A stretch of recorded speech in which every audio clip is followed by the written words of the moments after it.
Apocalipsis, la última esperanza.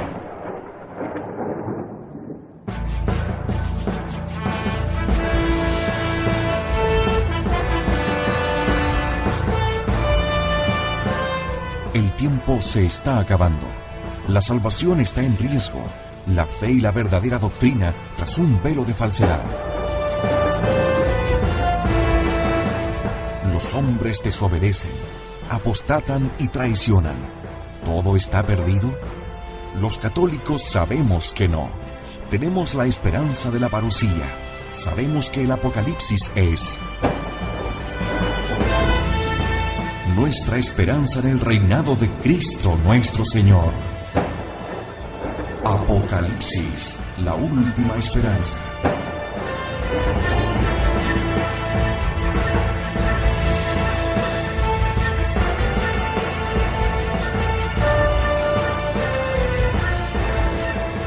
En Convicción Radio.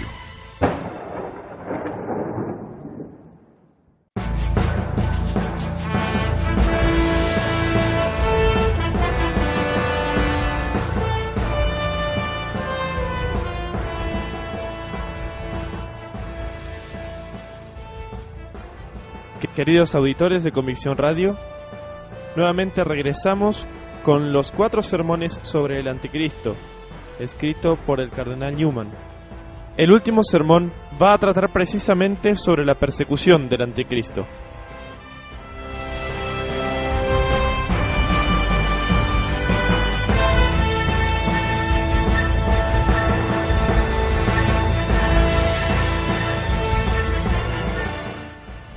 La persecución del Anticristo.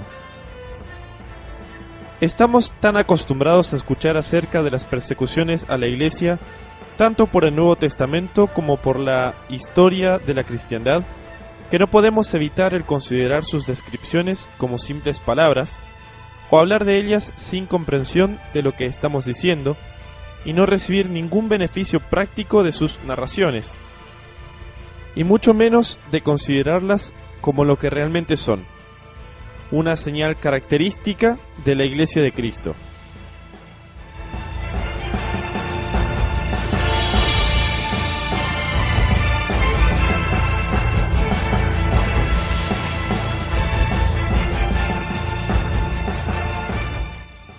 No son ciertamente un atributo necesario de la Iglesia, pero se trata al menos de una de sus insignias características, de tal modo que si uno echa un vistazo al curso completo de su historia, reconocerá a las persecuciones como una de las peculiaridades que permiten reconocerla, y nuestro Señor parece dar a entender cuán apropiada, cuán natural es la persecución a la Iglesia al incluirla entre sus bienaventuranzas.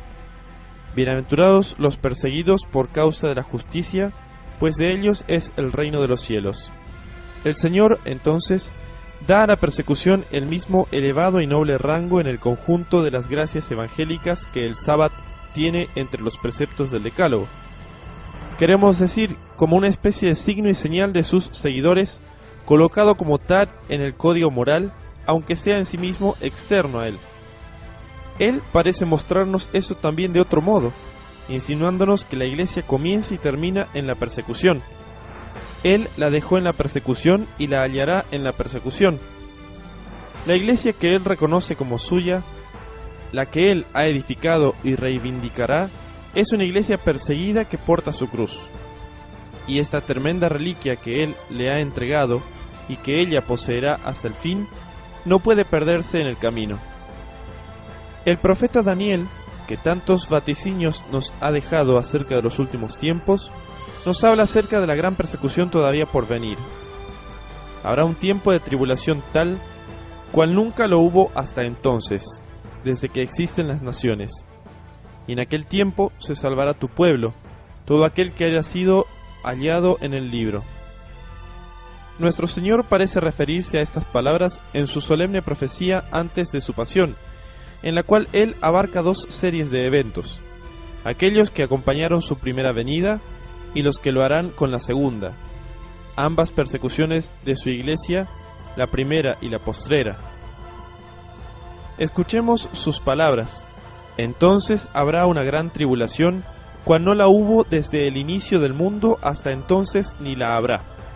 Y a menos que dichos días sean acortados, ninguna carne será salva, mas, por razón de los elegidos, aquellos días serán acortados. Concluiremos con lo que tenemos que decir acerca de la venida del Anticristo, hablando de la persecución que la acompañará. Al hacerlo, no hacemos más que expresar el juicio de la iglesia primitiva, como hemos tratado de hacerlo todo a lo largo de estos sermones, y como nos proponemos realizarlo en lo que sigue.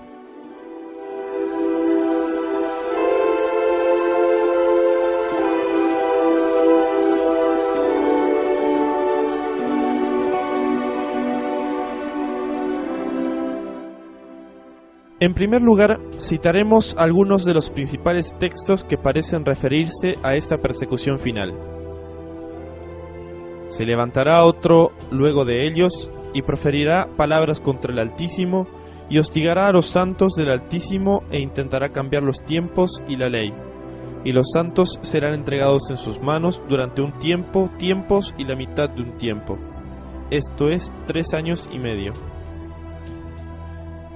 Profanarán el santuario ciudadela y abolirán el sacrificio perpetuo, y pondrán allí la abominación de la desolación, y corromperán con halagos a los violadores de la alianza, pero el pueblo que conoce a su Dios se mantendrá fuerte y hará proezas. Y los labios de entre el pueblo enseñarán a muchos, aunque caerán bajo la espada, la llama, la cautividad y la expoliación durante algún tiempo. Muchos serán purificados y blanqueados y probados, mas los inicuos seguirán obrando el mal. Y desde el tiempo en que el sacrificio perpetuo sea retirado y sea erigida la abominación de la desolación, transcurrirán 1290 días. Habrá una gran tribulación como no la hubo desde el comienzo del mundo. Y así siguiendo, como hemos dicho más arriba. Y se le dio una boca que profería grandes cosas y blasfemias, y se le dio poder para obrar durante 42 meses. Y abrió su boca para blasfemar contra Dios, para blasfemar contra su nombre, contra su tabernáculo y contra los que moran en el cielo. Y le fue concedido hacer la guerra contra los santos y vencerlos, y todos los que viven en la tierra le adorarán, aquellos cuyo nombre no está escrito en el libro de la vida del Cordero inmolado desde la fundación del mundo. Vi un ángel que descendía del cielo portando la llave del abismo y una gran cadena en su mano, y sujetó al dragón, a la serpiente antigua que es el demonio y Satanás, y lo encadenó por 1000 años. Y luego de esto deberá ser liberado por poco tiempo, y saldrá y engañará a las naciones de los 4 rincones del orbe, a Gog y a Magog, a reunirlos para la guerra, numerosos como las arenas del mar. Y subieron por todo el ancho de la tierra, y rodearon el campamento de los santos y la ciudad amada.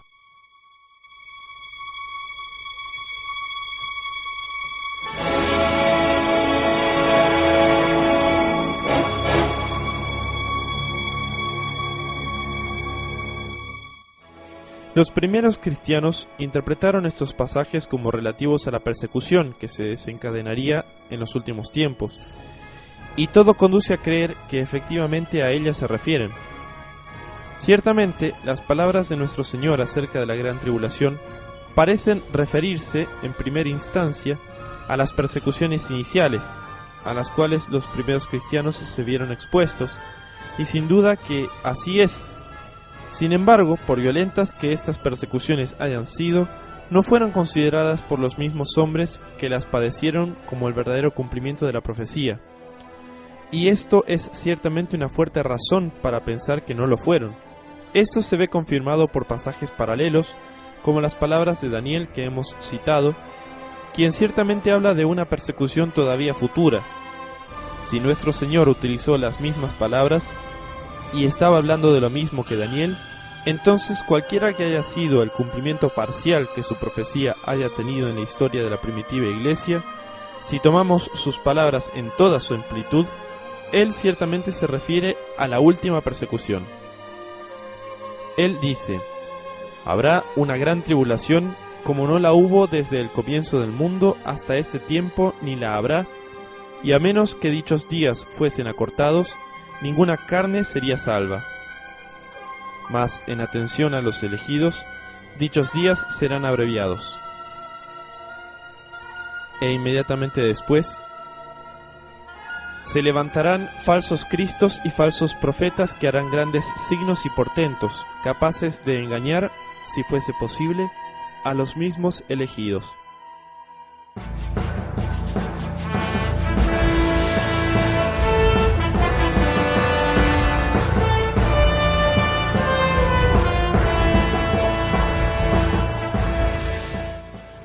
En consonancia con este lenguaje, Daniel dice: habrá un tiempo de tribulación tal cual nunca lo hubo hasta entonces, desde que existen las naciones, y en aquel tiempo se salvará tu pueblo, todo aquel que haya sido hallado en el libro.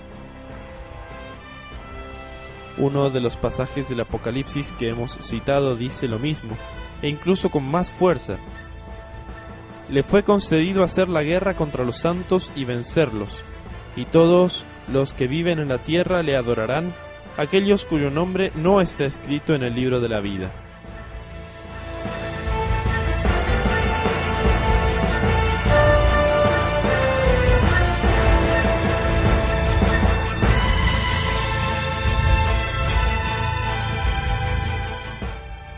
Tratemos ahora de comprender y profundizar en esta idea que acabamos de presentar a nuestra consideración.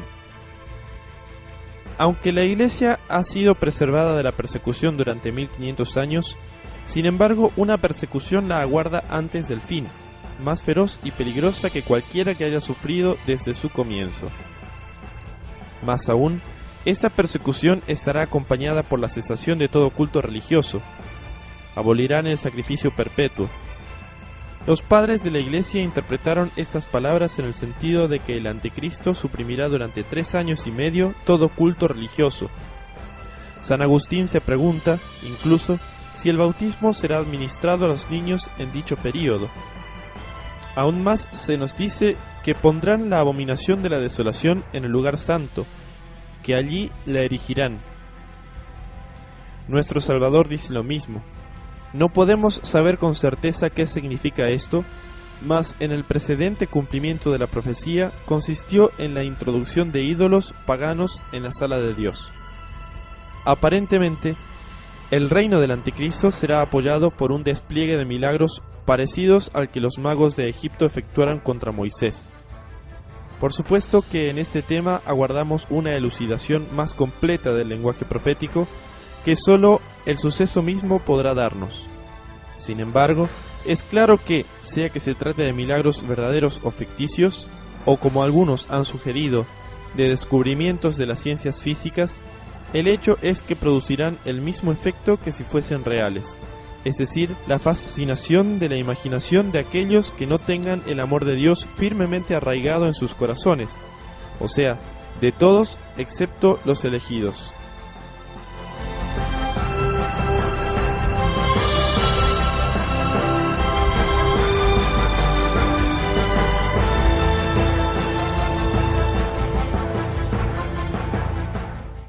La Escritura es marcadamente precisa y consistente en esta predicción. Signos y prodigios, dice nuestro Señor, capaces de engañar, si fuese posible, a los mismos elegidos. San Pablo habla del Anticristo como de uno cuya venida está señalada por el influjo de Satanás, con toda clase de milagros y signos y prodigios engañosos, y todo tipo de maldades que seducirán a los que se han de condenar porque no recibieron el amor de la verdad que los hubiera salvado. Por eso Dios les enviará un poder seductor que les hará creer en la mentira. Y San Juan nos dice, realizó grandes prodigios hasta llegar a hacer caer fuego del cielo a la vista de los hombres, y engañó a los habitantes de la tierra por medio de aquellos prodigios que él tenía poder para realizar en presencia de la bestia. Por lo tanto, sin detenernos a buscar otros, la última persecución será más tremenda que cualquiera de las precedentes en estos 4 aspectos. Será en sí misma más fiera y más horrenda, será seguida por una suspensión de las disposiciones ordinarias de la gracia, el sacrificio perenne, será acompañada por un establecimiento abierto y blasfemo de la infidelidad o de alguna enormidad en lo más sagrado de la Iglesia. Por último, será seguida por la capacidad de obrar prodigios. Bueno será para los cristianos que dichos días sean acortados por el bien de los elegidos, que de otro modo serían abrumados, acortados como parecería a 3 años y medio.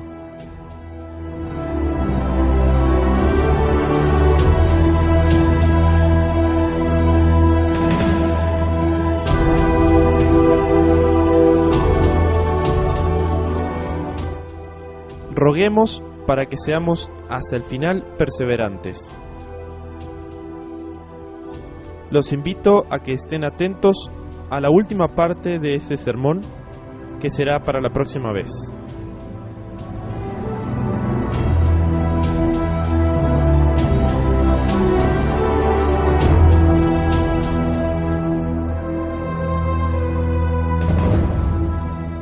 Apocalipsis, la última esperanza.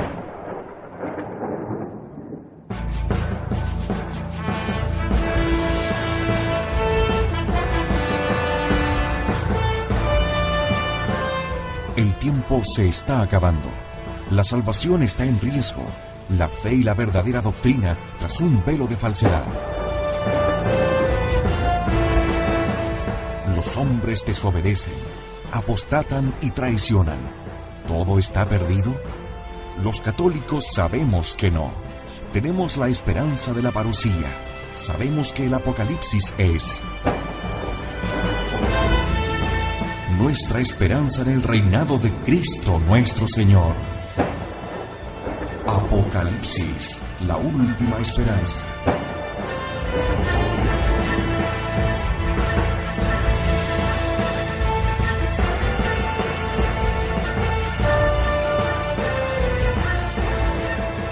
En Convicción Radio. Apocalipsis, la última esperanza.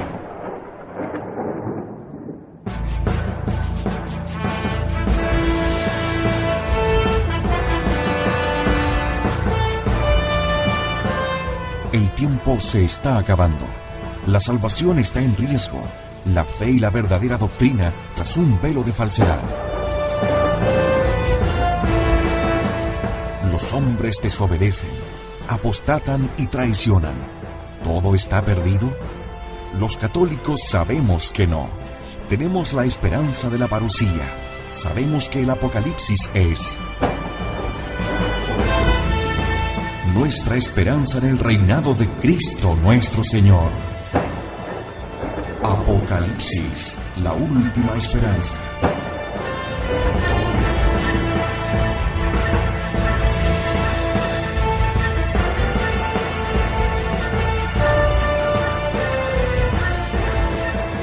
En Convicción Radio.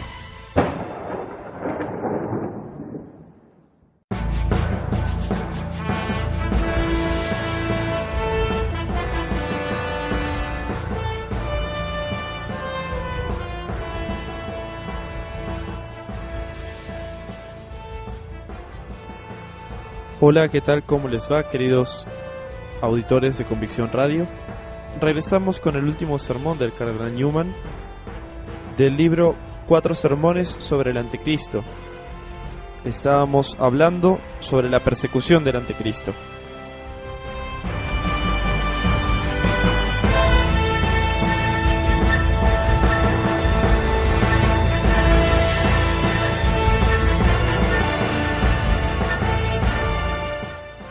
Mucho podría decirse, es cierto, acerca de cada una de estas 4 cuestiones, mas nos limitaremos a realizar una observación acerca de la primera de ellas, o sea, la dureza de la persecución. Será peor que toda otra persecución anterior. Ahora bien, para entender el alcance de esta afirmación, debemos atender de algún modo en qué consistieron dichas primeras persecuciones. Esto es muy difícil de hacer en unas pocas palabras. Sin embargo, una muy somera incursión en la historia de la Iglesia nos convencería de que es muy difícil concebir mayores crueldades que aquellas que los primeros cristianos sufrieron de manos de sus perseguidores. Las palabras de San Pablo, hablando de las persecuciones anteriores a su tiempo, no son más que una pálida descripción de la prueba que se abatió sobre la Iglesia en sus días y posteriormente. Él dice, acerca de los santos judíos, fueron torturados sin aceptar la liberación, soportaron burlas y azotes, cadenas y prisión, fueron lapidados, aserrados, tentados, heridos con la espada, vagaron cubiertos con pieles de cordero y de cabra, fueron destituidos de todo, afligidos, atormentados. Tales fueron las pruebas de los profetas bajo la ley, que en alguna medida anticiparon el Evangelio, tanto en la doctrina como en el sufrimiento, aunque el sufrimiento por el Evangelio y la doctrina evangélica fueron mayores y más completos que las prefiguraciones de ambos.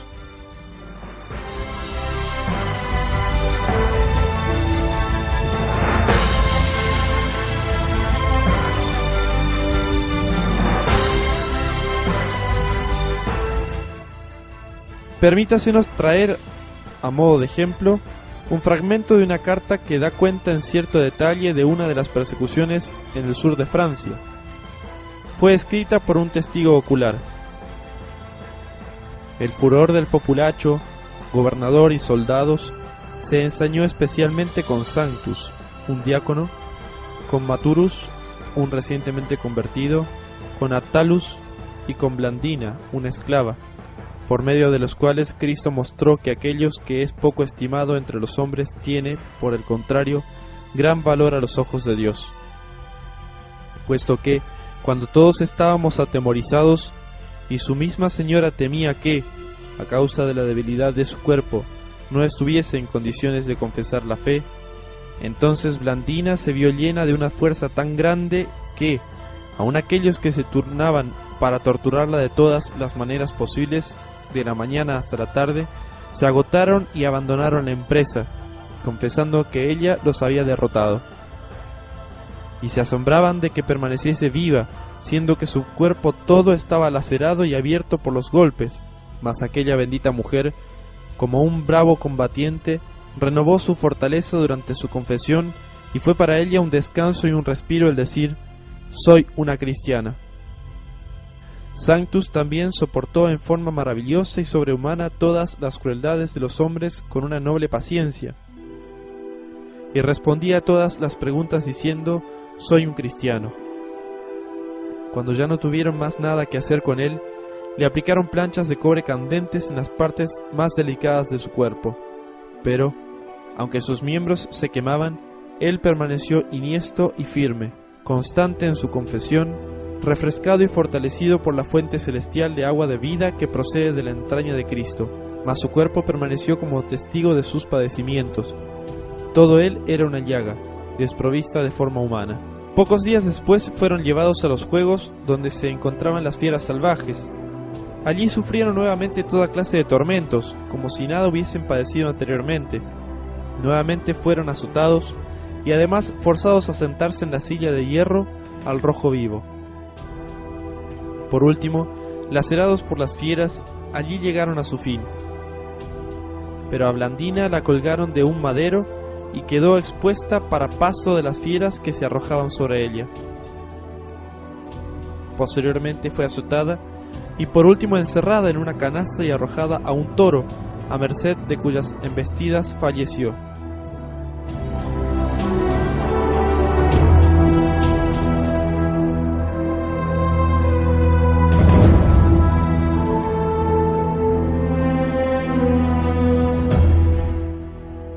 El relato es demasiado largo, minucioso y escalofriante para que continuemos con él. Simplemente hemos querido dar un ejemplo de los sufrimientos que los primeros cristianos padecieron por la malicia del demonio. Consideremos todavía los sufrimientos que los vándalos arrianos infligieron a los cristianos en una época posterior. De 460 obispos de África, confinaron a 46 a una región insalubre, a trabajos forzados, y dispersaron a 302 por diferentes rincones de África. 10 años más tarde desterraron a 220 más. En otra oportunidad arrancaron de sus viviendas a 4.000 cristianos, clérigos y laicos, y los forzaron a marchar por el desierto hasta que murieron por la fatiga o los malos tratos. Laceraron a otros a latigazos, los quemaron con hierros candentes y les amputaron los miembros.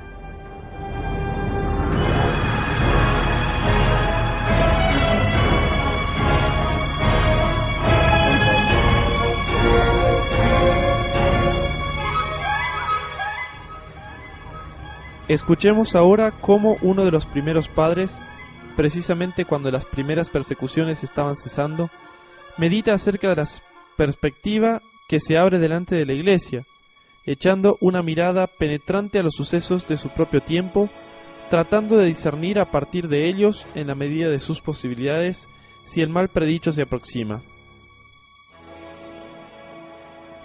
Habrá un tiempo de tribulación cual no lo hubo desde que hay naciones sobre la tierra hasta este tiempo. El monstruo horrendo, la gran serpiente, inconquistable por las fuerzas humanas, preso a devorar, el Señor, conociendo la grandeza del enemigo, en atención a los hombres piadosos, dice: aquellos que estén en la Judea huyan hacia las montañas. Sin embargo, si alguno se siente con un corazón suficientemente fuerte para luchar contra Satanás, que se quede, puesto que no dudo del vigor de la Iglesia, que se quede y que diga: ¿quién nos separará del amor de Cristo? Demos gracias a Dios, quien limitará la magnitud de la tribulación a unos pocos días. Por razón de los elegidos, dichos días serán acortados. El anticristo reinará solo 3 años y medio, un tiempo sin la mitad de un tiempo. Bendito quien sea entonces un mártir de Cristo. Considero que los mártires de aquel tiempo serán mayores que todos los mártires, puesto que éstos combatieron solo contra hombres, mientras que aquellos, en los tiempos del anticristo, combatirán contra Satanás en persona. Los emperadores perseguidores asesinaron, mas no pretendieron resucitar a los muertos, ni realizar signos y prodigios. Pero en aquel tiempo la persuasión será tanto por la fuerza como por el error, hasta el punto de llegar a engañar, si eso fuese posible, a los mismos elegidos. Que nadie diga en su interior en ese momento: ¿qué hizo Cristo que sea mayor que esto? ¿Con qué poder hace este hombre estas cosas? No podría hacerlas a menos que Dios se lo permitiese. El apóstol nos advierte diciéndonos de antemano: Dios les enviará un poder seductor, no para que sean excusados, sino condenados, a saber, todos aquellos que no creyeron en la verdad, esto es, en el verdadero Cristo, sino que se complacieron en la iniquidad, esto es, en el anticristo. Por lo tanto, prepárate, oh hombre, has escuchado las señales del anticristo, no las guardes solamente para ti, sino más bien comunícalas generosamente a todos. Si tienes un hijo según la carne, no te demores en enseñarle. Si lo has engendrado por la catequesis, adviértelo del mismo modo, a fin de que no reciba lo falso como verdadero. Pues el misterio de iniquidad ya está actuando. Temo a las guerras entre las naciones, temo a las divisiones entre los cristianos, temo al odio entre hermanos. Mas con esto basta. Que Dios no permita que todo esto suceda en nuestros días. Sin embargo, estemos preparados.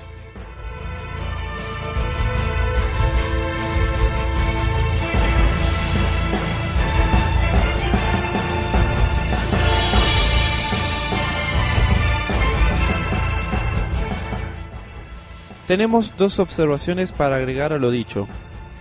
Primero, podemos estar ciertos de que, si dicha persecución ha sido profetizada, todavía no ha ocurrido, y por lo tanto está por venir. Podemos estar equivocados en pensar que la Escritura la vaticina, aunque esta ha sido, diríamos, la creencia común a todas las épocas. Pero si es que debe haber una persecución, esta tendrá lugar en el futuro. Por esto, toda generación de cristianos debería escrutar el horizonte desde una atalaya, cada vez más intensamente a medida que el tiempo transcurre. En segundo lugar, observamos que, de tiempo en tiempo, aparecen signos que, aunque no nos habilitan para determinar el día, pues esto permanece oculto, nos indican que éste se acerca. El mundo envejece, la tierra se deteriora, la noche está avanzada, el día se avecina. Las sombras comienzan a retirarse, las antiguas formas del imperio que perduraron desde el tiempo en que el Señor estuvo entre nosotros, vacilan y tiemblan ante nuestros ojos, inclinándose y amenazando su próxima caída. Estas son las cosas que lo alejan de nosotros. Él está detrás de ellas. Cuando ellas desaparezcan, el anticristo será desligado de aquello que lo retiene, y luego de su corta pero pavorosa época, Cristo volverá.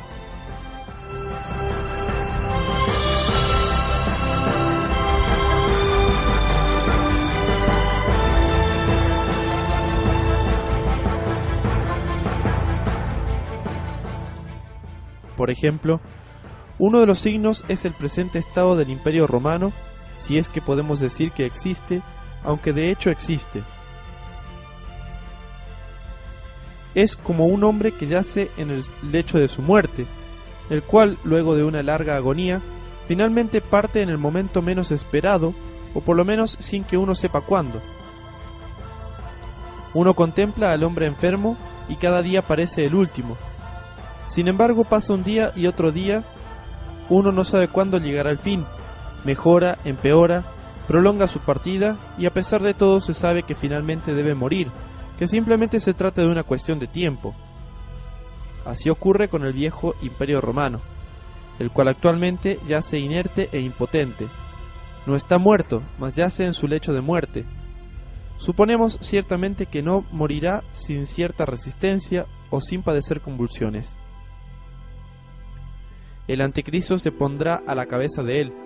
Sin embargo, en otro sentido, morirá para abrirle el camino al anticristo, y esta última agonía, sin lugar a dudas, se va acelerando sea cual sea el momento en que el deceso se produzca. Podrá prolongarse más allá de nuestra época o la de nuestros hijos, pues somos criaturas de un día, y una generación es como un toque de hora de reloj. Mas el imperio se encamina a su disolución y sus horas están contadas.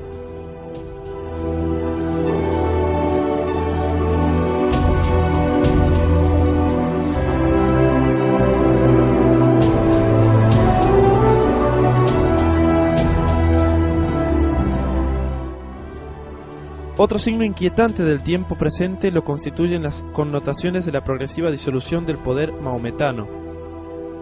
Newman acá se refiere al Imperio Otomano, que en su época mostraba señales de decadencia. También esto podrá sobrevivir a nuestro tiempo, aunque tiende visiblemente a la aniquilación, y tal vez su desintegración indique que las arenas de la vida del mundo se van acabando. Finalmente, sin mencionar muchos otros signos que podrán tomarse en consideración, veamos uno particularmente remarcable.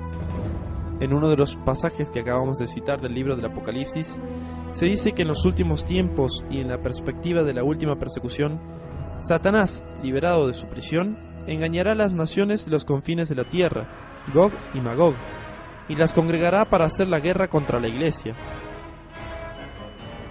Estos nombres habían sido ya utilizados por Ezequiel, quien a su vez los toma del 10º capítulo del libro del Génesis. Leemos en dicho capítulo que, luego del diluvio, los hijos de Jafet fueron Gomer y Magog, y Madai y Yaván, y Tubal y Mesec y Tirás. Se supone que Magog es el ancestro de las naciones del norte, los tártaros o escitas. Cualquiera que sea la significación de Gog, siéndonos esta desconocida, tenemos aquí una profecía en la cual se nos dice que las naciones del norte serán soliviantadas en contra de la iglesia y se constituirán en uno de los instrumentos de su sufrimiento. Y debemos hacer notar que 2 veces, desde la enunciación de esta profecía, las naciones del norte han invadido a la iglesia y las 2 veces han traído consigo una sugestión anticristiana, o por lo menos, como el texto del Apocalipsis lo consigna, han sido arrastradas por ella, más por seducción que por invención propia.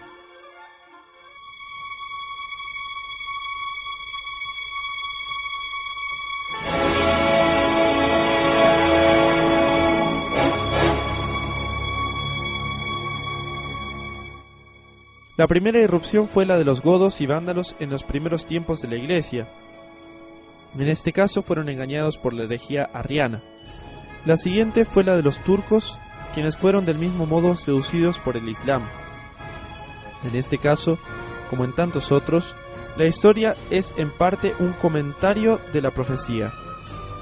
Ahora bien, con esto no queremos insinuar que podamos al presente decir cómo se realizará todo esto en su plenitud, según el modelo de sus prefiguraciones. Pero podemos ver bastante.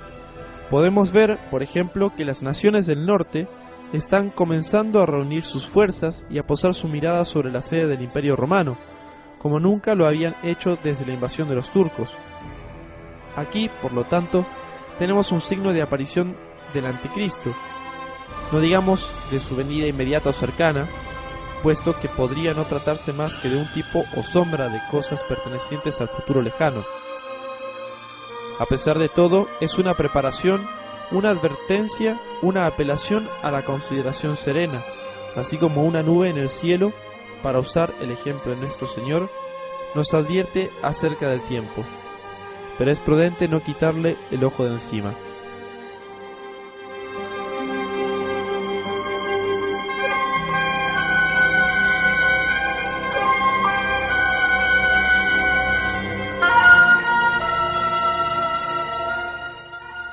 Esto es todo lo que tenemos que decir acerca de la última persecución y sus signos, y sin lugar a dudas es provechoso pensar acerca de ello, aunque estemos bastante equivocados en los detalles.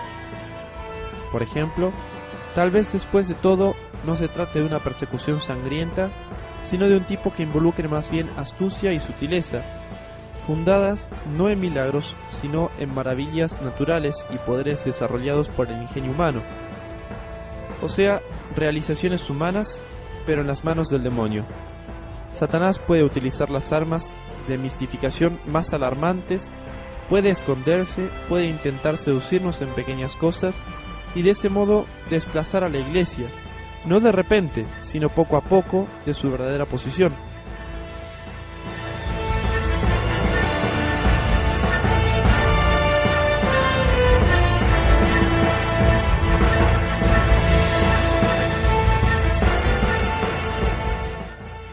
Creemos que ha hecho mucho en este sentido en el curso de los últimos siglos.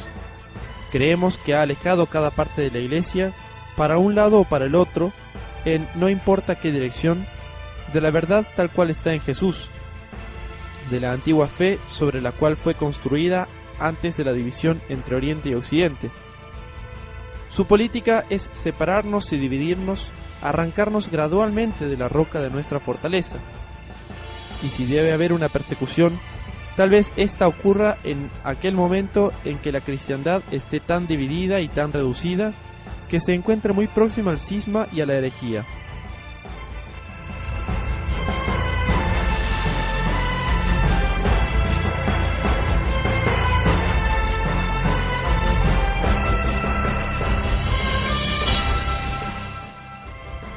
En aquel momento en que nos hayamos arrojado a los brazos del mundo y le hayamos entregado nuestra independencia y nuestra fuerza y dependamos de él para nuestra seguridad, podrá entonces arrojarse furioso sobre nosotros en la medida en que Dios se lo permita. Entonces, súbitamente el Imperio Romano podrá quebrarse y el Anticristo aparecerá como un perseguidor y las naciones bárbaras se lanzarán al asalto. Pero todas estas cosas están en las manos de Dios y en su conocimiento, y allí debemos dejarlas.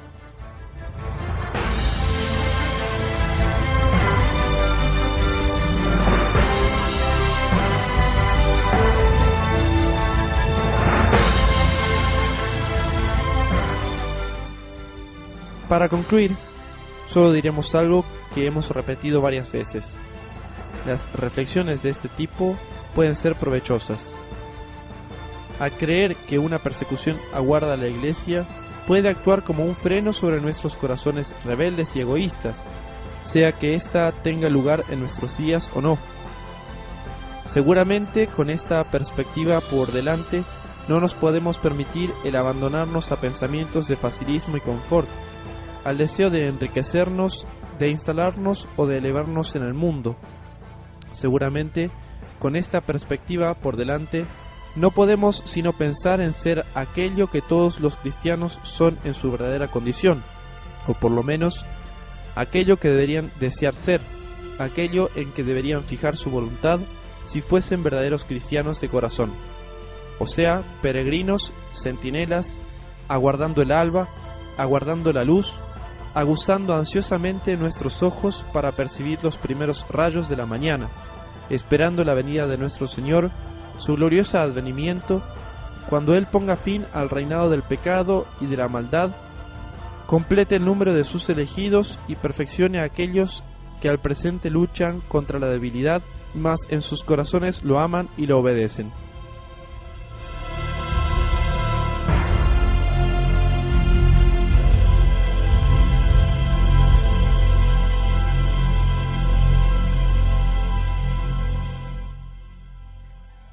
Quiera Dios que todo esto se realice a su hora, de acuerdo a su infinita misericordia. Quiera Él darnos la perspectiva a lo largo de nuestro éxodo y la paz a su término. Y con esto, queridos auditores de Convicción Radio, finalizamos los 4 sermones del Cardenal Newman, los 4 sermones sobre el Anticristo. Saquemos mucho provecho de las cosas que hemos escuchado y aprovechemos para aferrarnos en estos últimos tiempos, aferrarnos firmemente del Rosario y de nuestra Santísima Madre.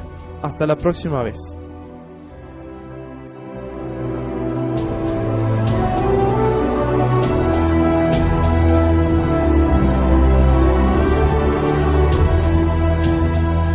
Apocalipsis, la última esperanza.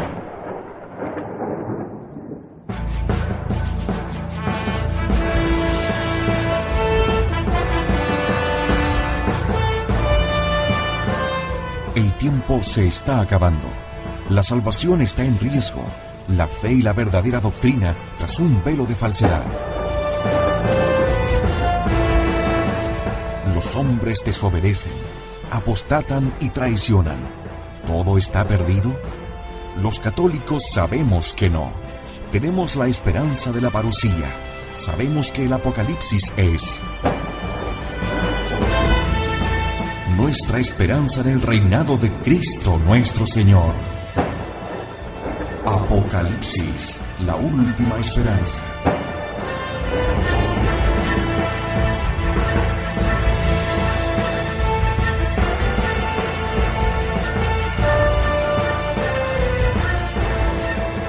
En Convicción Radio.